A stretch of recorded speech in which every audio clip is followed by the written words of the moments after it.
My name is Charlotte Chum. I've been a member of the Church of Jesus Christ of Latter-day Saints for many years. The church has given me peace and direction. I want to share with you the history of the church, which is also part of my history as well.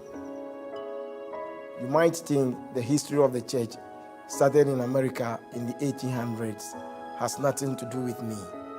But in fact, it is an important part of my life, and now a part of my history. I want to share the history of the church with you. When Jesus lived on earth, he organized his church. He had 12 apostles that he ordained.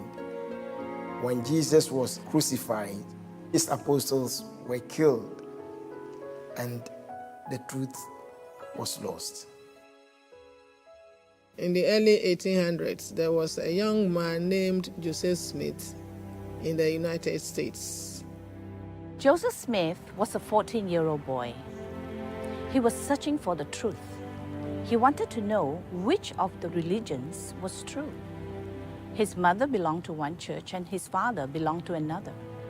One day he was reading the scriptures and he came across this verse in James chapter 1 verse 5, which says, "If anyone lacks wisdom, let him ask of God." Joseph Smith prayed to God for answers to his questions. And the heavens were opened before him. Heavenly Father and his son Jesus Christ appeared to the boy Joseph Smith.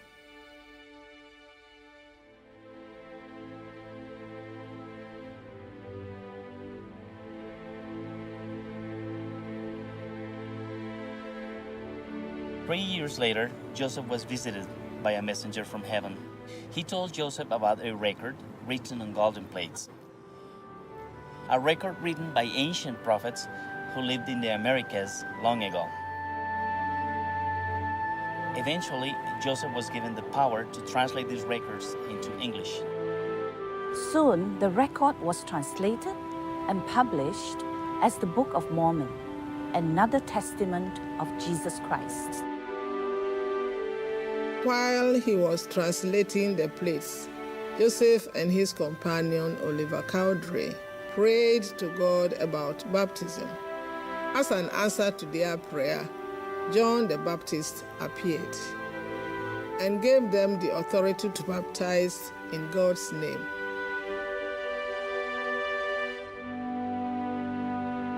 The Church of Jesus Christ was re-established in 1830 through the prophet Joseph Smith.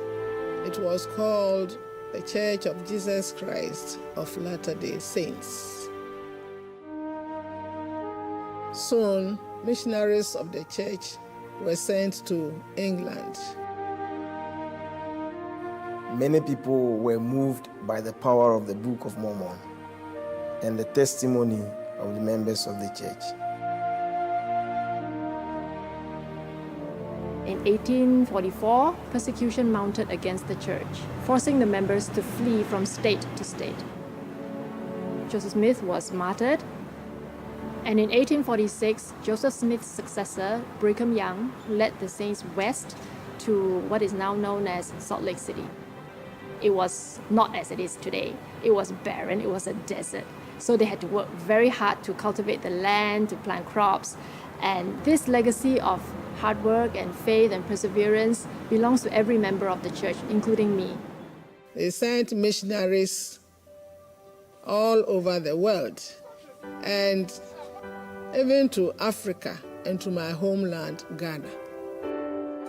Missionaries came to my home country, Singapore, as well. And to my country, Colombia. Today, the church stretches all over the world, and like me, more than half of the members of the church live outside of the United States. So it's not American church, but it's a worldwide church.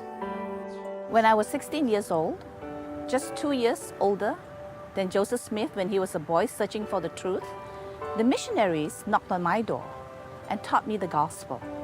I am so grateful that I have the gospel in my life because it has brought me so much joy. A church that has been established in 1830, that history has become a part of my history. And as the church keeps on growing, we are creating new chapters in the history of the church here in Ghana. And that gives me great, great pleasure.